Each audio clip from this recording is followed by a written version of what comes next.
If you born poor, it is not your fault. But if you die poor, it is your fault.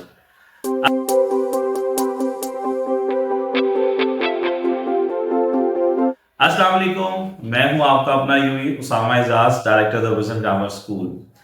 आज की episode में हम बड़ी मजे की बात करने जा रहे हैं कि छोटे towns, small areas, rural areas, इनके बच्चे समझते हैं कि बड़े बड़े करियर्स जो हैं वो सिर्फ शहरों के बड़े बड़े यूनिवर्सिटीज और बड़े बड़े लोगों के लिए ही हैं, लेकिन ऐसा दुरुस्त नहीं है। आज की एपिसोड में हम बात भी यही करने जा रहे हैं कि जो स्मॉल टाउन्स और रूरल एरियाज के बच्चे हैं, स्टूडेंट्स हैं, उनको अपने करियर्स को प्लान किस तरह से करना चाहिए और क्या रोड मैप्स होने चाहिए जो उनको एक बड़ा इंसान और एक अच्छा करियर गेन करने के अंदर हेल्प आउट कर सके। तो सबसे पहले देखते हैं कि क्या वाकई ही स्मॉल टाउन्स में स्मॉल ड्रीम्स ही होते हैं या बड़े बड़े ख्वाब भी देखे जा सकते हैं। तो पहली बात मैं आपको बताता जाऊं कि आप बहुत सारे बड़े लोगों के नाम, जिनमें से अब्दुल कदीर खान साहब, अब्दुल कलाम साहब और इस तरह के और बहुत सारे रेनाउंड पर्सनालिटीज, अगर आप उनको जानेंगे तो आपको पता चलेगा कि वो बहुत छोटे इलाकों से ताल्लुक रखने वाले लोग थे, लेकिन उनके ख्वाब बहुत बड़े थे जो उनको उस मंजिल तक ले गए जहां दुनिया आज भी उनको याद रख रही है, उनके काम को याद रख रही है और उससे इस्तेफादा हासिल करते जा रहे हैं। तो देखते हैं सबसे पहला स्टेप आपको क्या करना है। देखिए, याद रखें कि सबसे पहली चीज आपको ये याद रखनी होती है कि आपके अंदर अल्लाह ताला ने काबिलियत किन चीजों की रखी है। मैं बारहा दफा कहा करता हूं कि आपकी जो एंड मंजिल है उसका तयन आपके पूरा जो पाथवे है उसकी डिटर्मिनेशन, उसकी सिलेक्शन और उसके दौरान में कंसिस्टेंसी, डिसिप्लिन और स्टार्टिंग के अंदर आपका अंदर जो करेज थी उसको करने की वो, और मोटिवेशन, और ultimately believe in yourself and Allah रब्बुल इज्जत।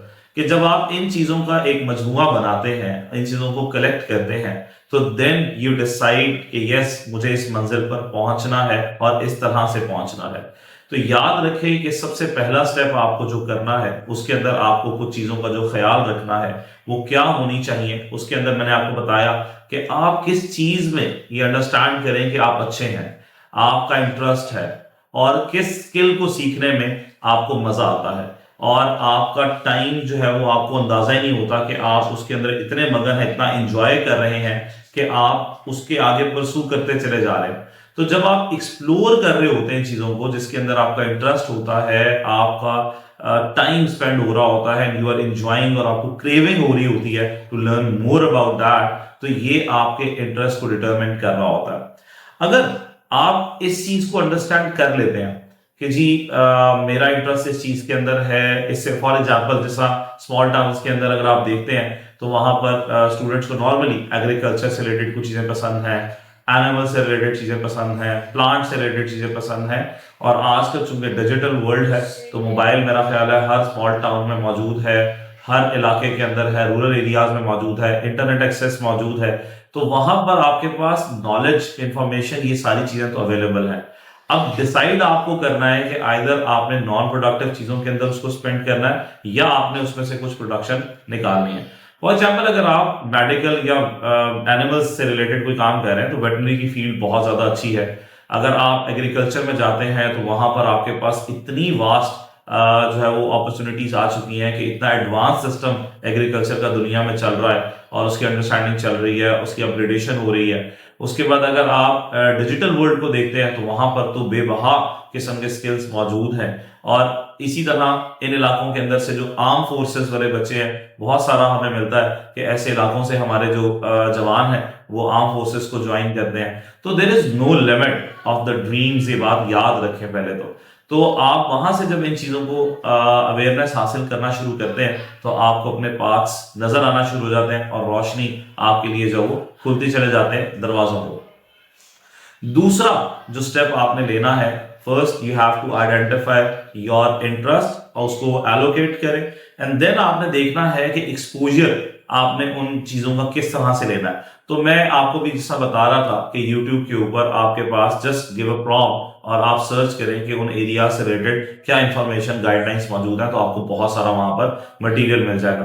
कौरसेरा आपके पास है, वहां पर आपको स्कॉलरशिप्स जितनी भी अवेलेबल है उनके बारे में पता चलेगा। डिजी स्किल्स आपके पास है, उसके बाद गूगल करियर सर्टिफिकेशंस आपके पास मौजूद हैं। इन चीजों को आप देख सकते हैं। और फिर लिंक्डइन आपके पास इतना बड़ा प्लेटफॉर्म मौजूद है, उसके ऊपर अपना पोर्टफोलियो बनाएं, अपनी अपडेट्स लगाएं। तो नेटवर्किंग है, जितना ज्यादा आप करते जाएंगे you will learn. Try to take some time out, अपना थोड़ा सा वक्त निकालें और आधा घंटा पॉजिटिव प्रोडक्टिव सर्फिंग करें इंटरनेट के ऊपर, तो आपको ये बहुत सारी चीजें मिल रही होंगी। तो when you get the exposure, identify yourself, उसके बाद आपको क्या करना है कि आपने सेट करने हैं रियलिस्टिक और प्रैक्टिकल गोल्स को। उसके लिए क्या चाहिए आपको, आपके पास ये नॉलेज होना चाहिए कि किन एरियाज में मार्केट की डिमांड मौजूद है। आपने उनको मैच करना है अपने इंटरेस्ट के एरियाज के साथ। आपने अपने इंटरेस्ट लिख लिए, आपने एक्सपोजर हासिल कर लिया है, अब आपने देखना है कि मार्केट डिमांड्स क्या है। आपने उन दोनों को कोलैबोरेट करना है, उन दोनों को मिलाना है और देखना है कि किस रोड मैप के जरिए आप जो है वो वहां तक पहुंच सकते हैं। कौन सी यूनिवर्सिटीज ऑफर कर रही हैं वो प्रोग्राम्स, कौन सी स्कॉलरशिप्स अवेलेबल हैं, कितने मार्क्स चाहिए, क्या बैकग्राउंड चाहिए, कौन से सब्जेक्ट्स पढ़कर आप वहां तक जा सकते हो, कितनी ड्यूरेशन के लिए है, आपने कितना मूव करना है अपने इलाके से बाहर, हॉस्टल्स वगैरह जाने हैं, कितने एक्सपेंसेस वहां पर होंगे। ये अगर 5-6 स्ट्रक्चर्ड किस्म की ऑर्गेनाइजेशन अगर आप कर लेते हैं तो आपके पास एक बहुत real road map clear define हो जाता है, जिसके जरिए बहुत ईजी हो जाता है आपका डिसीजन मेकिंग करना।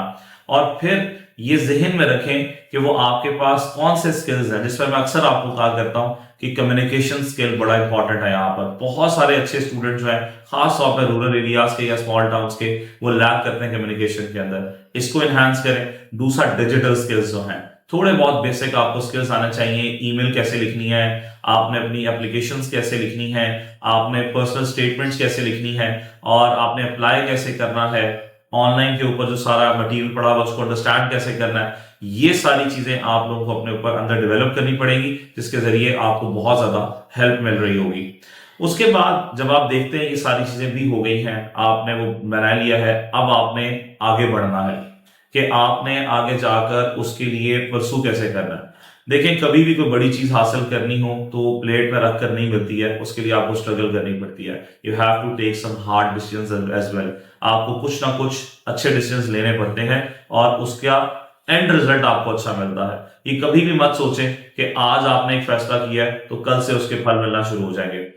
आपको टाइम स्पेंड करना पड़ेगा, एनर्जी सर्व करनी पड़ेगी, and then you will get the positive results. और जब आप एक छोटे इलाके से, रूरल एरिया से निकलकर इस मंजिल तक पहुंच जाएंगे और एक एग्जाम्पल सेट होंगे, तो आप ये देखें कि वो रोशनी आपके बैक पीछे गांव में, आपके देहात में, आपके स्मॉल टाउन में कितने लोगों को और वो रोशनी दिखाएगी और मोटिवेट करेगी कि वो भी यहाँ पर आए। और अल्टीमेटली आप लोग ये सारा सेटअप जो है वो अपने स्मॉल टाउन में जाकर भी सेट कर सकते हैं और बाकियों के लिए जो है वो आसानियां पैदा कर सकते हैं। तो इसलिए ये इस तरह से करियर प्लानिंग जब आप करेंगे अपने लिए, तो आपके लिए आसान हो जाएगा अपने मकसद को हासिल करना। और वो जो डिप्रेशन और वो जो नेगेटिव थॉट्स और वो जो एक फोबिया है कि जी छोटे टाउन के लोगों के पास अपॉर्चुनिटी नहीं है जबकि बड़े शहरों वालों के पास है, तो इस कॉन्सेप्ट को बदलें और बिलीव करें और इस रोड मैप के जरिए आप अपनी मंजिलें, अपने करियर्स अच्छे अच्छे बनाएं, ताकि आप भी पाकिस्तान के एक वैसे शहरी बने जिसको हम लोग आइडलाइज करते हैं और सिस्टम्स के अंदर आते हैं और सिस्टम्स को बेहतर कर सकते हैं। तो इंशाल्लाह होप सो कि आपको इसके बेनिफिट्स होंगे। कोई भी सवाल हो, कोई परेशानी हो, do ask me, question answer session में भेजें, कमेंट करें। इंशाल्लाह I will definitely answer these questions. अपना ख्याल रखें, इंशाल्लाह आपसे मुलाकात होगी अगली एपिसोड में। अल्लाह हाफिज।